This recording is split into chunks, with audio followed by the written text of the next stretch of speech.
ପିଲାମାନେ ଆଜି ଆମେ ପଢିବା ମୌସୁମୀ ହେଲା।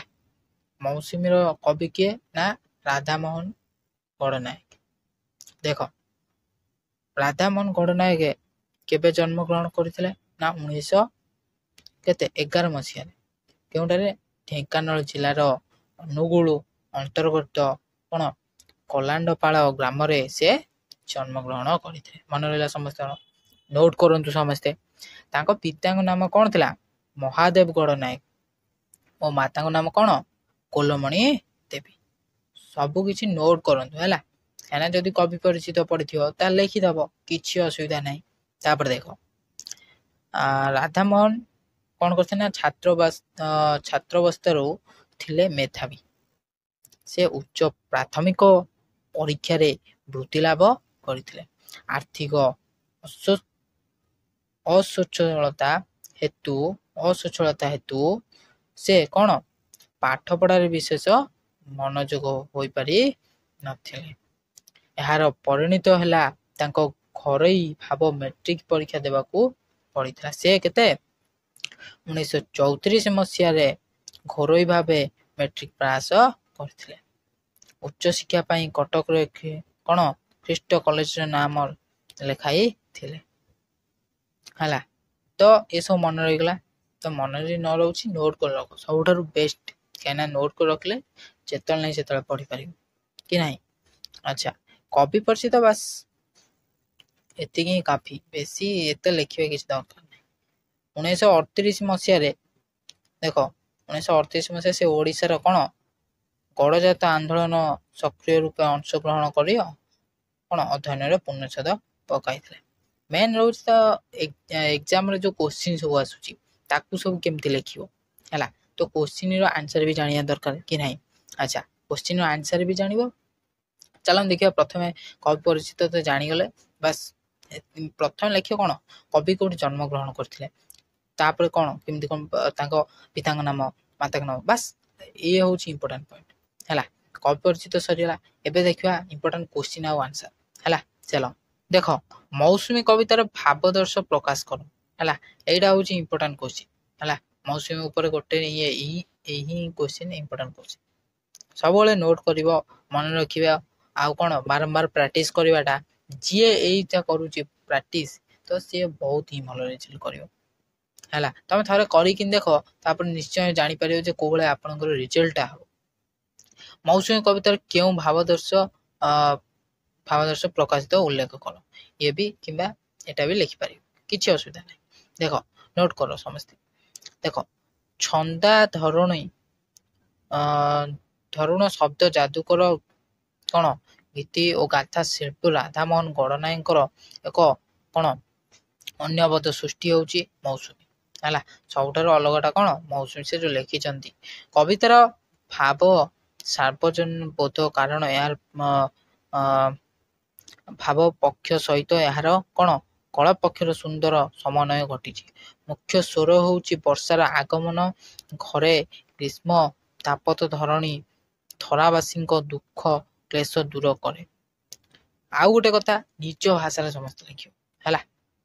ନିଜ ଭାଷାରେ ଲେଖିବାଟା ବହୁତ ହି ଭଲ ହେଲା। କାହିଁକିନା ଏସବୁ ଏତେ ଜଲ୍ଦି ମନେ ରହିବନି ଓଡ଼ିଆଟା ଯେହେତୁ। ତ ରାଧାମୋହନ ଗଡ଼ନାୟକ ଉପରେ ଲେଖିବ, ତାପରେ ନିଜ ଭାଷାରେ ଲେଖିବ। ଏଠି ଲେଖିଦେଲ କିନ୍ତୁ ନିଜ ଭାଷାରେ ମୁଁ ଯାହା କହୁଛି ସେଇଟା ଲେଖ ଭଲ ଭାବରେ ହେଲା। ଯାହା ଦେଖ ଏଠି ସେ ଲେଖିଦେଇଛି, ତମେ କ'ଣ ନିଜ ଭାଷାରେ ଲେଖିବ। ମନେ ରହିଲା ସମସ୍ତଙ୍କର? ଦେଖ ଲେଖିବ ମୁଖ୍ୟ ସ୍ୱର ହେଉଛି ବର୍ଷାର ଆଗମନ ହେଲା। ଧରଣୀ ଓ ଧରାବାସୀଙ୍କ ଦୁଃଖ ସେ କ'ଣ କ୍ଲେଶ କରିଥାଏ ବା ଦୂର କରିଥାଏ, ଏମିତି ଲେଖିବ ହେଲା। ଇଏ ଯାହା ଲେଖା ହେଇଛି ସେଇଟା କେବେ ଲେଖିବ। ଦେଖ ବର୍ଷାର ପ୍ରକଳ୍ପ ଆମ୍ଭର ମାଡ଼ି ଆସୁଥିବା ବର୍ଷାର ଦୃଶ୍ୟ ଯଦି ପ୍ରଥମେ ଭୀତିପଦ ମନେ ହୁଏ, ମାନେ ବର୍ଷା ଯଦି କ'ଣ ମାଡ଼ି ଆସୁଥାଏ, ଯଦି ଭୟଭୀତ ବା ଭୟଭୀତ ହେଉଥାଏ, ପ୍ରକୃତରେ ପ୍ରୀତିପଦ ହୁଏ ଏହାର ପରିଣତ। ସବୁବେଳେ କ'ଣ ପରିଣତ ହୋଇଥାଏ। କବି ଗଡ଼ନାୟକ ସ୍ୱକୀୟ ଶିଳ୍ପ ଦୃଷ୍ଟିରେ ବର୍ଷାକାରୀ ସତ୍ତାକୁ ମୌସୁମୀ ରୂପେ କଳ୍ପନା କରିଛନ୍ତି ହେଲା। କ'ଣ ବର୍ଷାକୁ ସବୁବେଳେ କ'ଣ କବି ଲେଖିବ, ଏମିତି ଲେଖିବ। କବି କ'ଣ କରୁଛନ୍ତି ନା କବି ଲେଖିବ, କବି କ'ଣ ସବୁବେଳେ ଶିଳ୍ପ ଦୃଷ୍ଟି ନିଜ ଦୃଷ୍ଟିରେ ବର୍ଷାକାରୀକୁ ସବୁବେଳେ କ'ଣ ମୌସୁମୀ ରୂପେ ସେ କଳ୍ପନା କରିଛନ୍ତି। ମନେ ରହିଲା ସମସ୍ତଙ୍କର। ଦକ୍ଷିଣ ପଶ୍ଚିମ ମୌସୁମୀ ବାୟୁ ବର୍ଷା ପ୍ରସ୍ତୁତି କରିଥାଏ ବା କରିଥାଏ ଲେଖିବ, କରେ ଲେଖିବ, ଯାହା ବି ଲେଖିଲେ ଚଳିବ, କିଛି ଅସୁବିଧା ନାହିଁ। ତାପରେ ସାଗର ପକ୍ଷରୁ ଜଳ ବିଶେଷଣ କରେ, ଧରାରୁ ଗ୍ରୀଷ୍ମତାପ ଦୂର କରିବାକୁ ଅଜସ୍ର ଧାରରେ ବର୍ଷିଯାଏ ସେ। ଯଦି କିଛି ଡାଉଟ୍ ରହୁଥିବ ତାହେଲେ ଟେଲିଗ୍ରାମରେ ଜଏନ୍ ହୋଇକିନି ଟେଲିଗ୍ରାମରେ କ'ଣ କମେଣ୍ଟ କଲେ ମୁଁ ଆପଣମାନଙ୍କୁ କ'ଣ ବୁଝେଇଦେବି।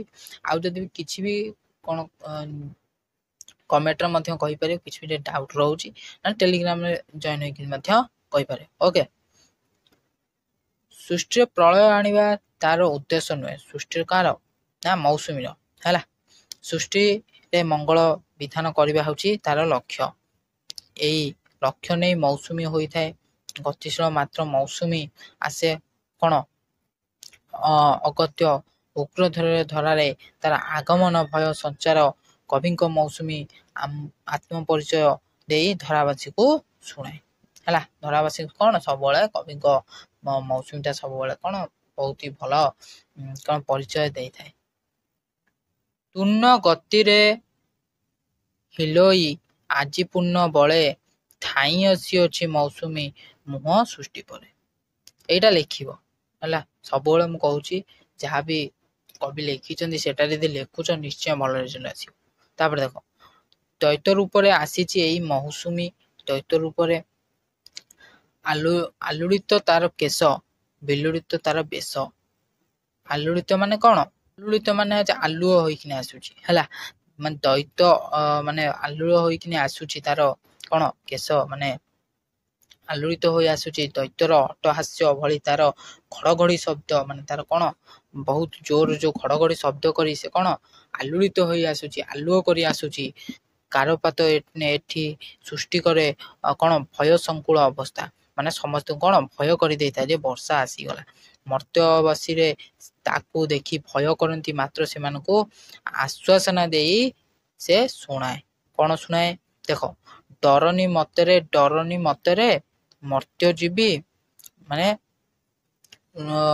ରୁଦ୍ର ସିନାଏ ମୂର୍ତ୍ତି ମୋହର ମୋହିତ ଶବ ହେଲା କୁ ଲେଖିବ।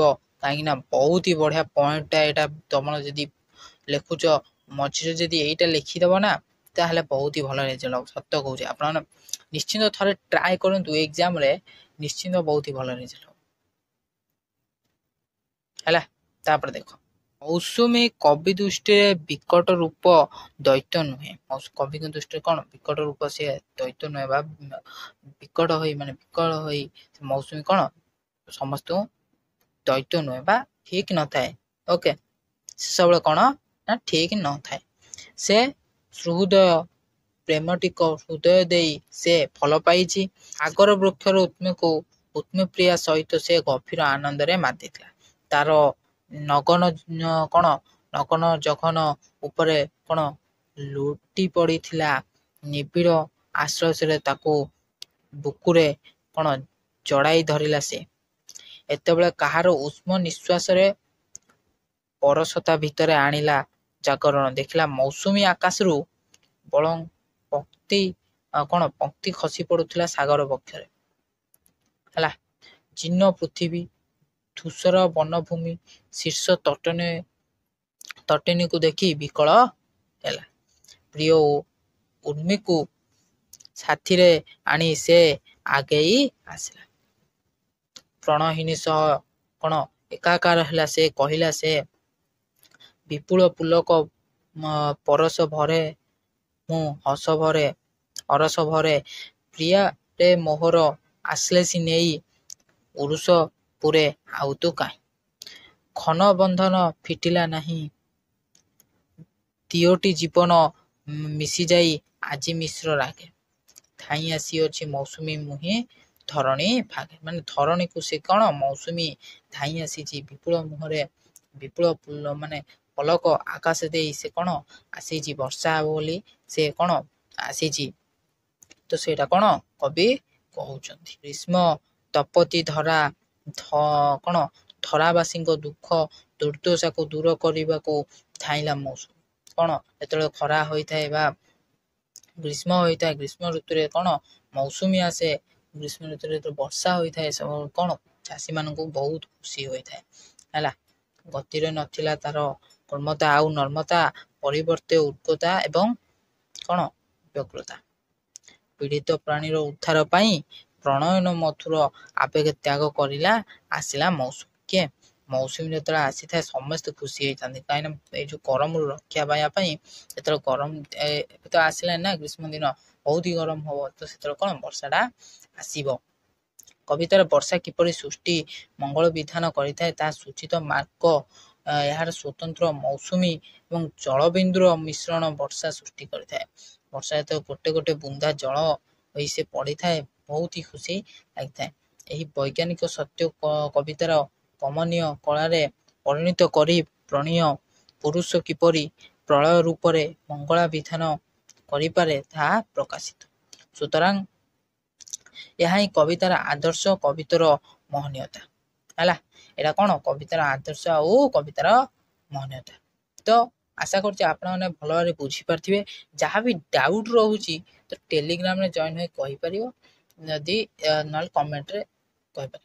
ଓକେ, ତ ଆଜି ପାଇଁ ଏତିକି ଥିଲା। ନେକ୍ସଟ ଭିଡ଼ିଓରେ ଆମେ ଡିମିରି ଫୁଲ ପଢ଼ିବା ହେଲା। ତ ଆଗକୁ ବି କ'ଣ କ୍ୱେଶ୍ଚିନ୍ ଆନ୍ସର ବି ଡିସ୍କସନ୍ ମଧ୍ୟ କରିବା। ଯଦି ଭିଡ଼ିଓଟି ଭଲ ଲାଗିଥିବ ତାହେଲେ ଭିଡ଼ିଓକୁ ଲାଇକ୍ କରିବେ, ଚ୍ୟାନେଲକୁ ଏଇଭଳି ଆଗକୁ ଭିଡ଼ିଓ ଦେଖିବା ପାଇଁ ଚ୍ୟାନେଲକୁ ସବସ୍କ୍ରାଇବ୍ କରିବେ। ଜୟ ହିନ୍ଦ, ବନ୍ଦେ ମାତରମ୍।